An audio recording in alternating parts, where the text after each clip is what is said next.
Hey, amazing people. Walking offers you this opportunity to commune with God, the God of your understanding. Just putting one foot in front of the other for a protracted amount of time. Look at me using big words.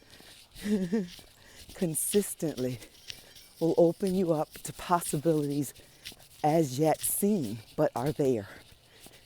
I know for me, trusting God with everything was difficult, mostly because I felt you didn't stop slavery. You're not stopping human trafficking. You're not stopping all of this stuff. Why should I trust you?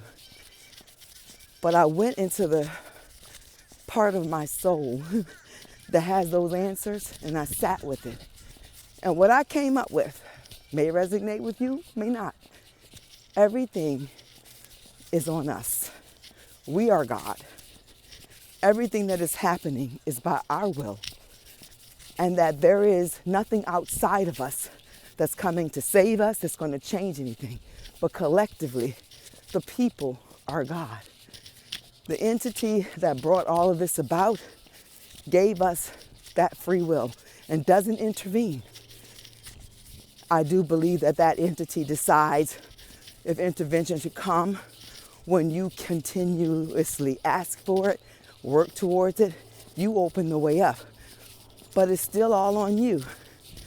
I don't believe in spooky God in the sky with a magic wand. I believe in divine energy that's flowing through me, that is me, that created me. And I'm connected to that divine energy, but I have to do the work. I'm the feet of God, I'm the heart of God, I'm the mind of God, I'm the energy of God. So collectively, when that energy, because there is positive and negative in the world, so when that energy is allowing negativity to rule, that's what we get. And that's why we had 400 years of servitude slavery. I'm not blaming the ancestors, my ancestors, and if you are of African ancestry, your ancestors, for this condition that we find ourselves in. I believe they say, well, they sold us into slavery, and they mean the African kings. There's always been people who thought they were better than others. Look at that pretty tree. Thought they were better, and they had servitude slavery, which is wrong. But out of that came a bigger slavery from people who were more evil than the people who had slaves in Africa, that we call Africa, because that's been named by somebody Caucasian, the motherland, because that's where civilization began.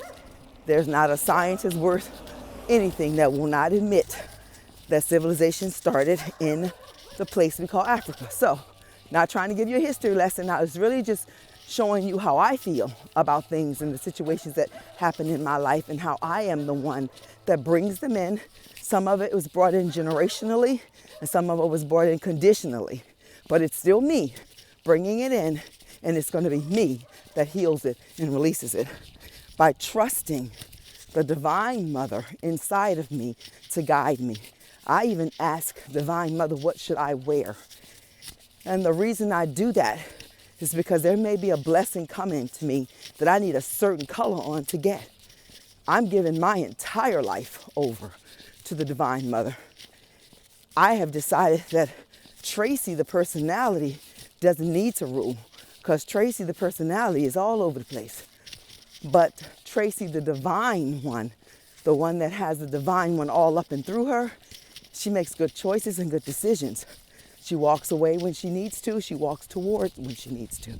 And that's only because I keep my focus on that divine energy. I once heard someone whom I love and respect, the most honorable Elijah Muhammad, say that if he took his eyes and mind off God for a second, he would be a fool.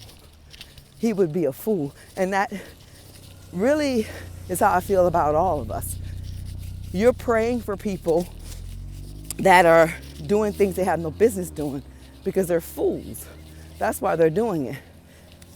Sometimes you can reach them if they're open and receptive, But oftentimes, people are doing things that they have no business doing because they have disconnected themselves from God. I don't know whether or not you can connect somebody else back to God. That would be me trying to tell you what you're capable of, and that's not my job. I can't do it. All I can do is pray that you decide to make the choice, sending that energy, but you got to catch the energy yourself. But in the meantime and in between time, it is not for you to be a martyr over somebody else's choices. Not your spouse, not your parent, not your children. Get yourself out of bullseye way if they're, this hill, if they're putting you in the position of hurting for their actions. Let their actions be their actions. I once had someone say to me when I said, we belong to one another. Your life affects mine. And they said, my life ain't got a damn thing to do with you. And then they continue living with that truth. So my crying and lamenting on it, that's on me. Very clearly. Said that their life don't have a damn thing to do with me. And I allowed myself to be dragged along longer because I didn't want to hear them.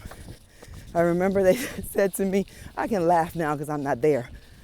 I said, you will not speak to me that way because they're very verbally abusive.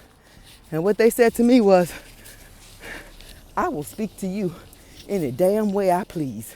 Yup, that's what they said to me. Hurt my whole heart, but it was the truth. They were speaking to me any damn way they please because I was allowing it. And so the moral of the story, people say and do what they really feel. And if you decide to stay along for the ride, you can't blame God and say, oh God, why won't they love me? Why won't they treat me right? That you can do it, but it's not very productive. It would be better for you to say, well, they made their choice. So let me learn the lesson I need to learn from this, bless them and move on. And I say bless them because if you truly love someone, if they don't love you back, that doesn't mean you don't love them. It means you take that love that you have for them and you put it in a place called loving you from afar. Let them have the love when they need it. They're not using you. You ain't got to go out of your way. Be there for them if it inconveniences you. But if they need a kind word, you can say that. Give them a kind word. Tell them to find God. Give them a little scripture or two. Not in judgment, but in love. All right. I just wanted to share that. I now know that I can trust God with all my heart, all my mind, and lean not into my own understanding. And I understand that to know that everything that is happening in the world is a direct result of the people in the world because we are collectively God. So when we collectively change, everything changes.